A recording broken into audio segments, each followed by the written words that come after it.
आज हम लोग जो है पिछले लेक्चर में हम लोग जो है सूक्ष्मदर्शी के बारे में पढ़े थे, माइक्रोस्कोप, जिससे कि छोटी वस्तुओं को क्या कर सकते हैं हम लोग बड़ा करके देखते हैं। और आज के लेक्चर में हम लोग देखेंगे कि जब दूर की वस्तु है उसको किस प्रकार से हम लोग देखेंगे, जिसको हम लोग दूरबीन कहते हैं। तो दूरबीन का काम होता है दूरबीन से की सहायता से, दूरबीन की सहायता से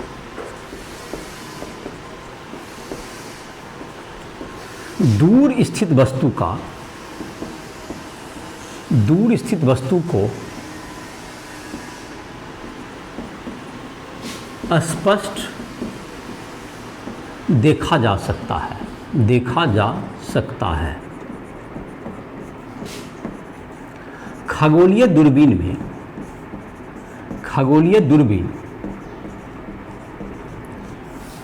एक अपवर्तक दूरबीन है। एक अपवर्तक दूरबीन है। अपवर्तक मतलब हो गया इसमें दोनों लेंस होगा। अपवर्तक दूरबीन है जिसमें अभिदृश्यक एवं नेत्रिका के रूप में उत्तल लेंस का प्रयोग किया जाता है। उत्तल लेंस का प्रयोग किया जाता है। उत्तल लेंस का प्रयोग किया जाता है। उत्तल लेंस का प्रयोग किया जाता है। तो दोनों उत्तल लेंस जो अभिदृश्यक लेंस की फोकस दूरी, अभिदृश्यक लेंस की फोकस दूरी एवं द्वारक, आमाप जिसको कहते हैं फोकस दूरी एवं द्वारक एवं आमाप का तो व्यास कहो या द्वारक, आमाप, नेत्रिका लेंस की फोकस दूरी से, नेत्रिका लेंस की फोकस दूरी, नेत्रिका लेंस की फोकस दूरी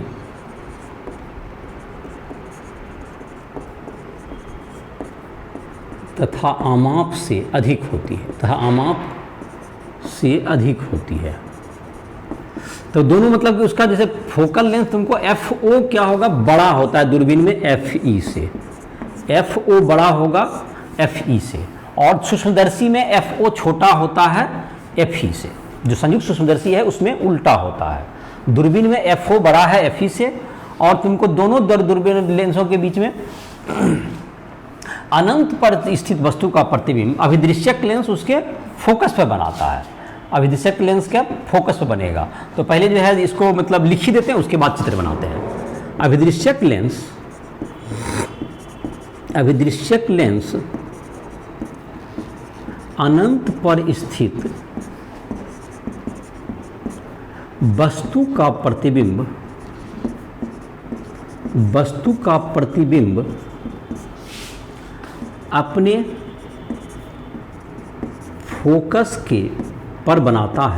अपने फोकस पर बनाता है, जो नेत्रिका लेंस के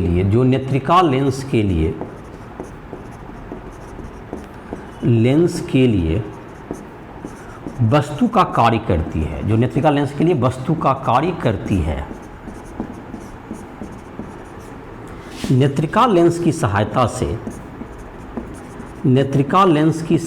से इसका प्रतिबिंब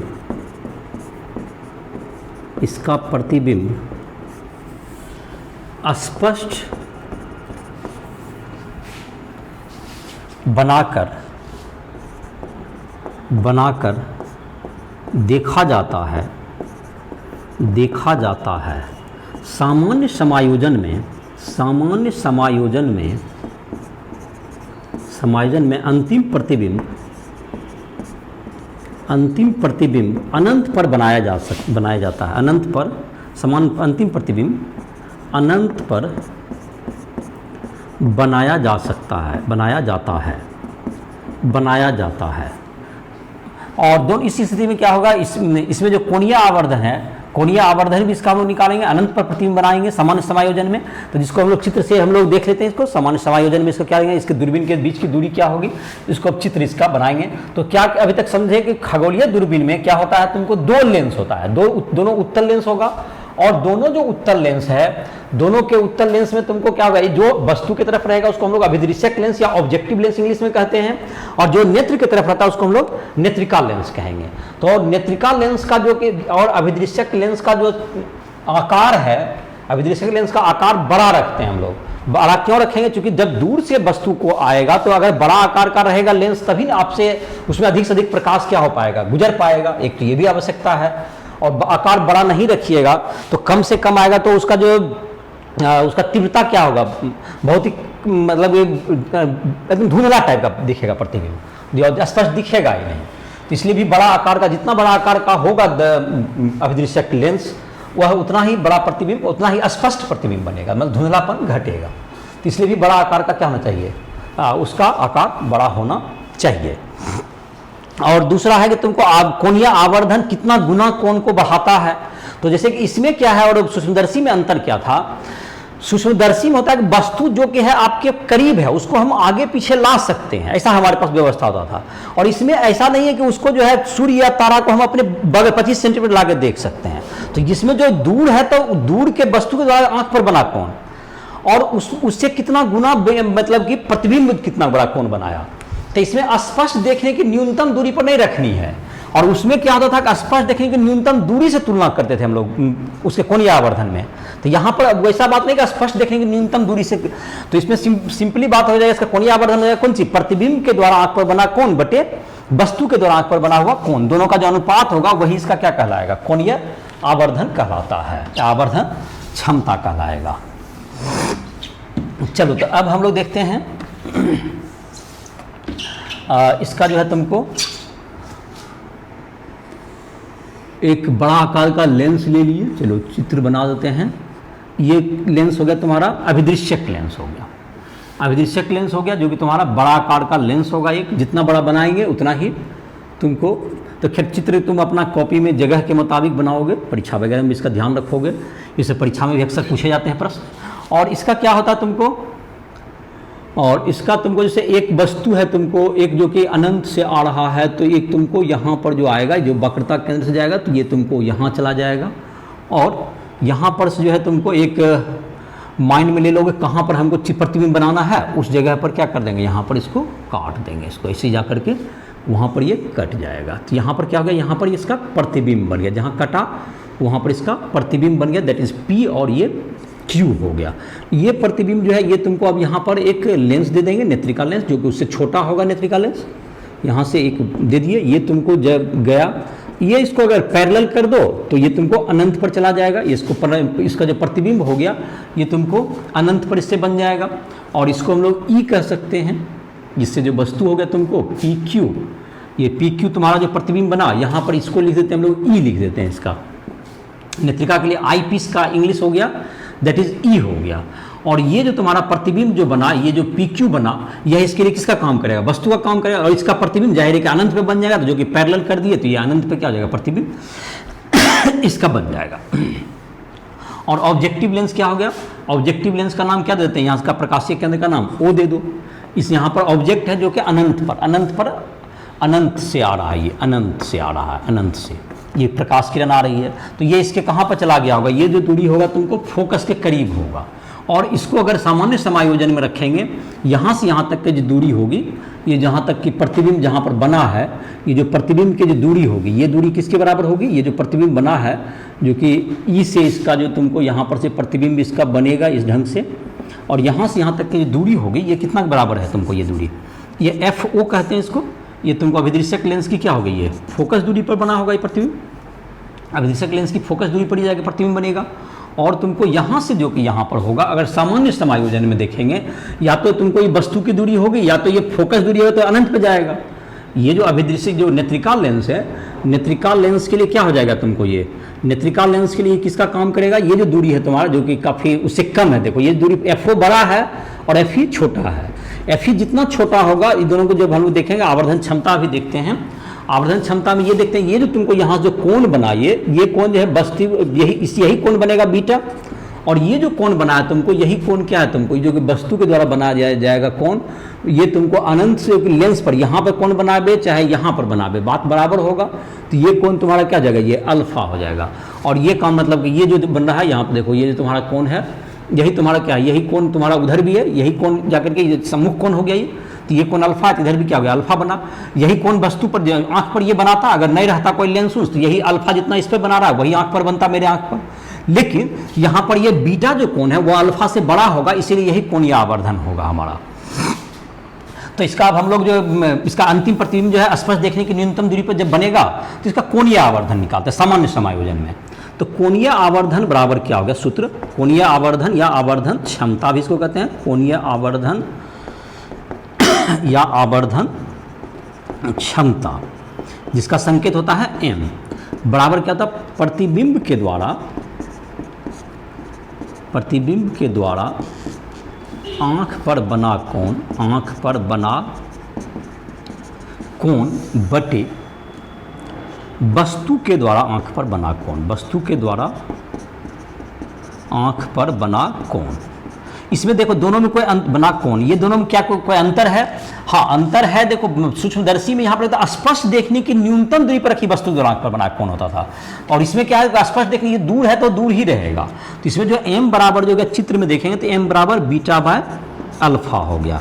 अब त्रिभुज m का मान गया थी, बीटा का मान tan बीटा का मान निकालता है त्रिभुज PQE से।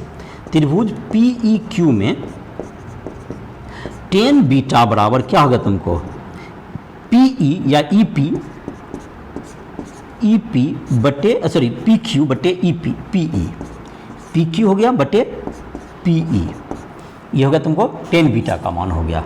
और त्रिभुज POQ में देख लेते हैं, त्रिभुज POQ में tan अल्फा बराबर PQ बाय OP हो गया तुम्हारा, चित्र में देख सकते हो OP। तो m बराबर क्या हो गया अब चित्र में जो कि हम लोग देख रहे हैं उसका बीटा बाय अल्फा, तो PQ बाय PE बटा PQ बाय OP, तो PQ तो कट जाएगा, m बराबर क्या होगा तो OP बाय PE, और m ये क्या है FO है और ये FE है, दोनों पॉजिटिव ही है, तो FO बाय FE उल्टा प्रतिबिंब बनेगा इसमें।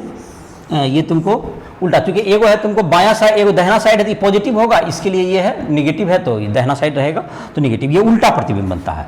तो FO बाय FE m बराबर, लेकिन इससे कोई मतलब नहीं, जैसे हमें दूर का चीज़ देखते सूर्य तारा वो तो उल्टा बने या सीधा बने उससे कोई अंतर नहीं पड़ेगा, और उसे तो गोलाकार है तो उससे कोई इसमें दिक्कत नहीं होती है। लेकिन जब इसी वस्तु को अगर तुमको कोई क्रिकेट मैच देखने के लिए या किसी चीज़ को दूर के चीज़ को देखने के लिए हम लोग इसका उपयोग करेंगे तो हमको इसका प्रतिबिंब को सीधा करने के लिए एक और लेंस लगाना पड़ जाएगा हमको, जो कि इसके प्रतिबिंब को क्या करेगा, एक तीसरा लेंस, जैसे पार्थिव दूरबीन जब बनाते हैं इसकी सहायता से खगोलीय दूरबीन से, तो एक तीसरा लेंस हम लोग लगाएंगे जो कि इसके प्रतिबिंब को ठीक उलट दे, और जिससे कि ये प्रतिबिंब जो कि उल्टा बना हुआ वो क्या हो जाएगा, सीधा हो जाएगा।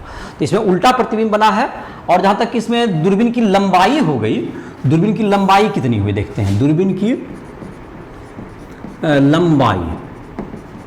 लंबाई हो गया बराबर O से लेके E तक का दूरी, बराबर हो गया तुमको OP प्लस PE, तो दूरबीन की लंबाई जो है L बराबर हो गया FO प्लस FE, लंबाई हो गया FO प्लस FE, ये तुमको हो गया इसकी लंबाई। और m बराबर क्या हो गया FO बटे FE, m बराबर हो गया FO बटे FE, और दूरबीन की लंबाई हो गई FO प्लस FE। तो ये तुम्हारा हो गया इसका दूरबीन का तुम्हारा सूत्र हो गया, दूरबीन का आवर्धन क्षमता हो गया ये सामान्य समायोजन में। अब तुमको है जैसे पार्थिव दूरबीन कहे, इसके लिए पार्थिव दूरबीन के लिए क्या कहे कि इसमें तुमको क्या करना पड़ जाएगा, एक और लेंस लगा करके उसको सीधा करना पड़ेगा, तभी तुम कोई भी मैच वगैरह, फुटबॉल मैच, क्रिकेट मैच या कोई दूर का चीज़, जैसे कोई देखने जाता है, कोई इस टूरिस्ट स्पॉट में जहाँ देख रहा है कि दूर दूर से हमको देखना पड़ता है, तो वहाँ पर जो है तुमको देखोगे तो ज़्यादा स्पष्ट प्रतिबिंब बनेगा, उसके लिए एक और तीसरा लेंस उसमें लगाना पड़ेगा। और जहाँ तक है इसका खगोलीय दूरबीन, तुमको दो उत्तल लेंस हैं जिसका क्या आवर्धन क्षमता, जैसे कि एक क्वेश्चन के रूप में इसका हम लोग लाभ इसका देखते हैं कितना होता है। इसमें FO को बड़ा रखा जाता है FE से, तभी आवर्धन प्राप्त होगा। और दूरबीन की लंबाई का मतलब है दोनों लेंसों के बीच की दूरी। एक खगोलीय लेंस है जिसमें कि तुमको वह दो तारा को देख रहा है। एक खगोलीय दूरबीन है, उससे दो तारों के बीच का दूरी जो है एक कोण, 1 सेकंड दिखाता है, 1 मिनट। अगर दो तारों के बीच के दूरी को वह 1 मिनट दिखाता है तो दूरबीन से जब हम लोग देखेंगे तो कितना मिनट दिखाएगा। जैसे एक प्रश्न है तुमको,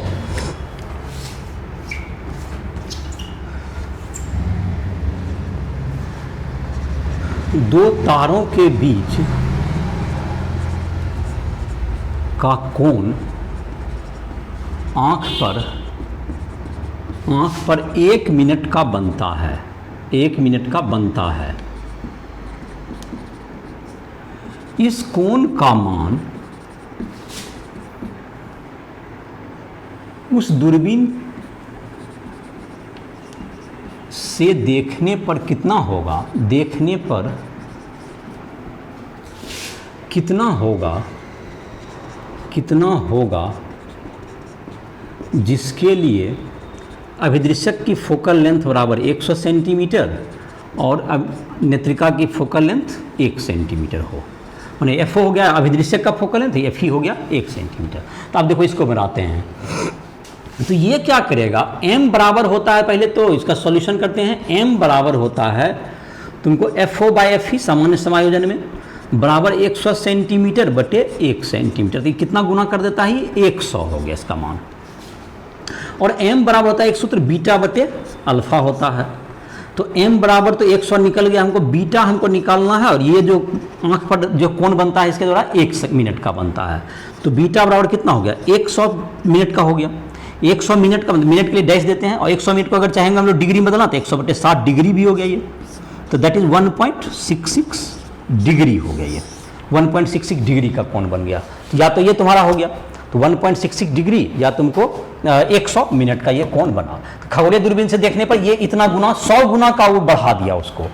और दूरी बढ़ने से इसके जो रिजॉल्विंग पावर होते हैं, जो दो चीज़ को दूर करके दिखाने का, जिसको हम लोग तरंग प्रकाशिकी में चर्चा करेंगे, उसका भी लाभ होता है। अब है कि इसमें क्या आता है, अपवर्तक दूरबीन में कुछ दोष होता है। एक तो है कि इसके जो कि अभिदृश्यक लेंस के आकार को हम बहुत बड़ा नहीं कर सकते हैं, क्योंकि उससे भारी हो जाता है। उसको सपोर्ट देने में भी पीछे से क्या होता है, दिक्कत होती है, क्योंकि पीछे प्रकाश की किरण को भी जाना है और हम लोग सपोर्ट भी देंगे। दूसरा, लेंस जो है भारी होता है, और उसमें जैसे जैसे भारी का बनाते भी हैं तो उसमें गोलीय जो है वक्रता त्रिज्या को भी मेंटेन करना, उसमें भी दिक्कत होता है। तो इसका मतलब ये हुआ कि बड़े आकार का लेंस देना, उसको सपोर्ट करना, आंधी तूफान में बचाना, तो ये तुमको बहुत परेशानी होता है। तो उसको एक सीमा से बड़ा भी नहीं कर सकते हैं। तो इससे बचने के लिए हम लोग परावर्तक दूरबीन का प्रयोग करते हैं। हम लोग अपवर्तक दूरबीन के बजाय परावर्तक दूरबीन का प्रयोग करते हैं। परावर्तक दूरबीन के लाभ ये हम लोग एक देख लेते हैं, परावर्तक दूरबीन के क्या क्या लाभ हैं। तो 3-4 पॉइंट में इसके लाभ हम लोग कह सकते हैं। परावर्तक दूरबीन में परावर्तक दूरबीन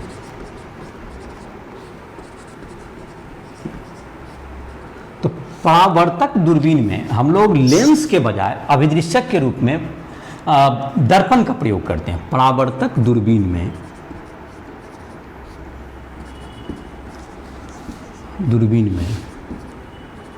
अभिदृश्यक के रूप में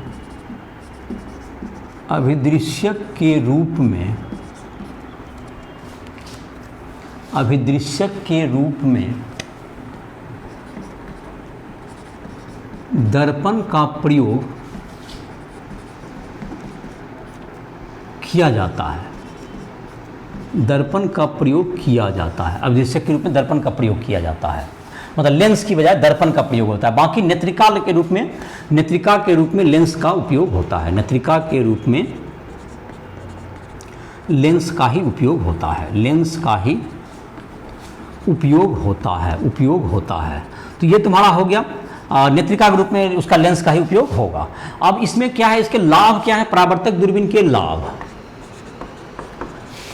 परावर्तक दूरबीन के लाभ, जैसे ये तुमको जोड़ भी सकता है, परावर्तक दूरबीन का क्या लाभ है। ये जैसे 5 नंबर में आएगा तो इसमें इसको जोड़ देगा। पहला नंबर,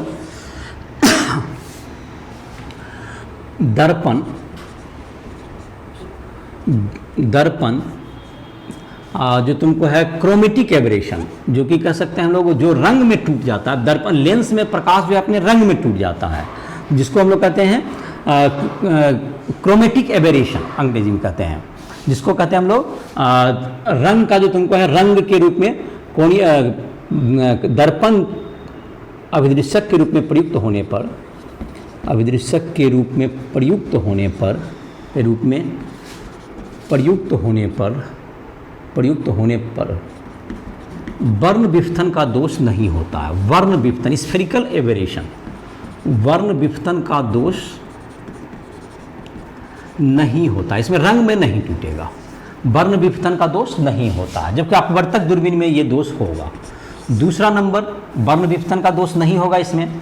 दूसरा नंबर क्या है, परवलयिक दर्पण प्रयोग करने पर, परवलयिक दर्पण प्रयोग करने पर, दर्पण प्रयोग करने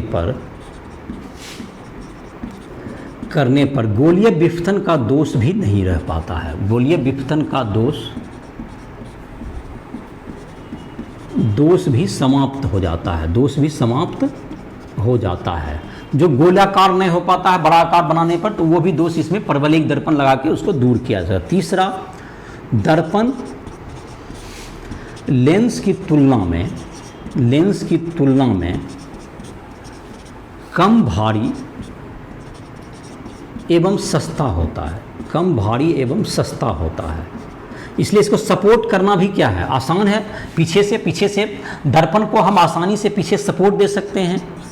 दर्पण को सपोर्ट करना लेंस की तुलना में आसान है। पीछे से लेंस में तो लेंस में किरण जाना है, लेंस की तुलना में आसान है। और दर्पण में क्या है, पीछे तो लेट जाना नहीं है, तो उसको आराम से सपोर्ट दे दीजिए, कुछ पूरा ढक भी दीजिए, तो कोई दिक्कत नहीं है। तो इससे इसके लाभ हैं।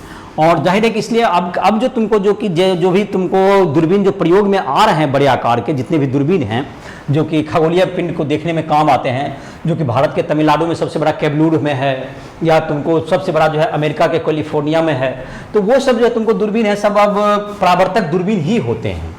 परावर्तक दूरबीन का जो तुमको है, परावर्तक दूरबीन में जैसे कैसीग्रेन का टेलीस्कोप है, कैसीग्रेन ने सबसे पहले बनाया था, तो इसको हम लोग कैसीग्रेन का दूरबीन भी कहते हैं। तो अगर इसका हम लोग चाहे कैसीग्रेन के दूरबीन का अगर हम लोग चाहेंगे बनाना कि किस तरह से ये काम करता है, अब दिक्कत इसमें यह लग सकता है कि जब दूरबीन से पीछे जबकि दर्पण रहेगा तो पीछे लाइट है, तो नेत्रिका क्या काम करेगा। तो इसमें एक इस दूरी को दूर करने द्वितीयक सहायक लेंस की सहायता से इस कमी को दूर किया जाता है। जैसे इसको एक चित्र से हम लोग देख लेते हैं, जिससे कि तुमको माइंड में आ जाएगा कि किस प्रकार से ये बनता है। जैसे दर्पण में तो पीछे प्रकाश जा ही नहीं सकता है, तो फिर नेत्रिका लेंस किस काम में आएगा। तो देखो इसका समाधान है कि किस तरह से करते हैं, जब चित्र से तुमको दिमाग में आ जाएगा किस तरह से ये काम होता है। कैसीग्रेन का दूरबीन कह सकते हैं इसको। परावर्तक दूरबीन का दूसरा नाम है कैसीग्रेन का दूरबीन। इसका जो आविष्कारक है कैसीग्रेन, उसके नाम पर है कैसीग्रेन का दूरबीन। इसका जो चित्र देखो तुमको किस ढंग से काम करता है। जैसे मान लेते हैं ये तुमको हो गया, ये इसमें बीच से यहाँ पर काट देंगे, यहाँ पर ये बीच से काट देने का मतलब ये दोनों अलग अलग सपोर्ट रहेगा। यहाँ से तुमको प्रकाश को हमको निकालना है, और यहाँ दर्पण है तो यहाँ क्या कर देंगे, इसको कलरिंग कर दो, इसको बीच से इसको हटा दिए। और यहीं से क्या करेंगे, यहाँ से रे को ले जाएंगे। जैसे कि यहाँ अनंत से जो रे आएगा, यह तुमको क्या आएगा, यह तुमको इधर परावर्तित होगा यहाँ पर, और यहाँ पर एक दर्पण हम लोग रखते हैं, ये उत्तल सहायक उत्तल दर्पण है। यहाँ से चाहे अनंत से इधर की तरफ रे आया तो ये भी क्या होगा, यहाँ पर परावर्तित होगा, इससे यहाँ पर जाएगा। और ये तुमको जो रे है ये तुमको परावर्तित जो है करके ये तुमको यहाँ से बीच से यहाँ से निकलेगा, यहाँ से बीच से इसको सहायक दर्पण इसको बीच से निकालेगा। और यहाँ पर एक नेत्रिका लेंस होगा, नेत्रिका लेंस जो यहाँ प्रतिबिंब बनेगा ये तुमको नेत्रिका लेंस होगा। ये तुम्हारा एक नेत्रिका उत्तल लेंस, नेत्रिका लेंस जो इसे प्रतिबिंब बनाते थे उस ढंग से प्रतिबिंब क्या होगा, यहाँ पर तुम अपना प्रतिबिंब अपने अनुसार से इसको बना सकते हो। तो इस ढंग से क्या होगा, तुमको बीच में से इसको रे को क्या कर लेता है, इसको निकाल लेता है। बीच में यहाँ पर क्या बनाया गया, छेद बना करके, या तुमको इसके फोकस दूरी पर, तो इसको यह है वो सहायक द्वितीयक या सहायक उत्तल लेंस, उत्तल दर्पण या सहायक उत्तल दर्पण है, ये दर्पण है। और ये तुमको हो गया अभिदृश्यक दर्पण, ये जो बड़ा वाला है ये इसका आकार बहुत बड़ा रखा जाएगा, जितना बड़ा रख सकते हैं हम लोग। अभिदृश्यक दर्पण, ये बड़े आकार का होगा। और यहाँ पर तुमको नेत्रिका जो है तुमको लेंस होगा, ये नेत्रिका लेंस है, ये नेत्रिका लेंस है। जैसे कि हम लोग उसमें भी नेत्रिका जैसे प्रतिबिंब बनाते हैं, यहाँ ये जहाँ प्रतिबिंब बनाएगा वो इसके लिए वस्तु काम करेगा, और जैसे आवर्धन करता है उस ढंग से करेगा। तो ये हुआ कैसीग्रेन का दूरबीन किस प्रकार से करता है। इससे क्या होता है, यहाँ पर लाता है और इसको इधर से परावर्तित करके यहाँ पर इसको देखा जा सकता है, और इसको बड़ा से बड़ा आकार बना सकते हैं हम लोग। और इसलिए इस प्रकार से क्या हो जाता है, तुमको ये जो है तुमको अब अभी जो ज़्यादा प्रयोग में आने वाला जो दूरबीन है यही परावर्तक दूरबीन काम में आता है। तो ये तुम्हारा था कि जो कि इसके साथ ही किरण प्रकाश की जो चैप्टर है उसके जितने भी तुमको टॉपिक थे वो लगभग हमने कवर कर दिए हैं। किसी स्टूडेंट को कुछ भी टॉपिक समझने में दिक्कत हुआ और किरण प्रकाश से की हो तो उसमें तुमको राइशोल ऐप को प्ले स्टोर से डाउनलोड करके वह हमसे व्हाट्सएप नंबर या उसमें दिया हुआ है जिससे हमको संपर्क कर सकते हो, फ़ोन नंबर भी है, तो उसे तुम हमसे संपर्क कर सकते हो इंटरनेट के ईमेल के द्वारा भी। तो जो भी तुमको फिजिक्स केमिस्ट्री या मैथ किसी भी चीज़ का नोट्स लेना हो, या तुमको हिंदी या इंग्लिश मीडियम में, या तुमको किसी टॉपिक को समझना हो, कोई क्वेश्चन नहीं बन रहा हो फिजिक्स केमिस्ट्री मैथ में, किसी में भी राइशोल ऐप के माध्यम से हमसे संपर्क कर सकते हो। इसका एक्सरसाइज भी बनाओगे या तुमको मॉडल पेपर, क्वेश्चन पेपर कोई भी बनाओगे जो परीक्षा के लिए सब इंपॉर्टेंट भी प्रश्न है तुमको बोर्ड के लिए भी, तो इसके साथ तुमको जो है जहाँ पर दिक्कत होगा उसके लिए तुम हमसे संपर्क कर सकते हो। तो इसी के साथ इस लेक्चर को समाप्त कर रहे हैं।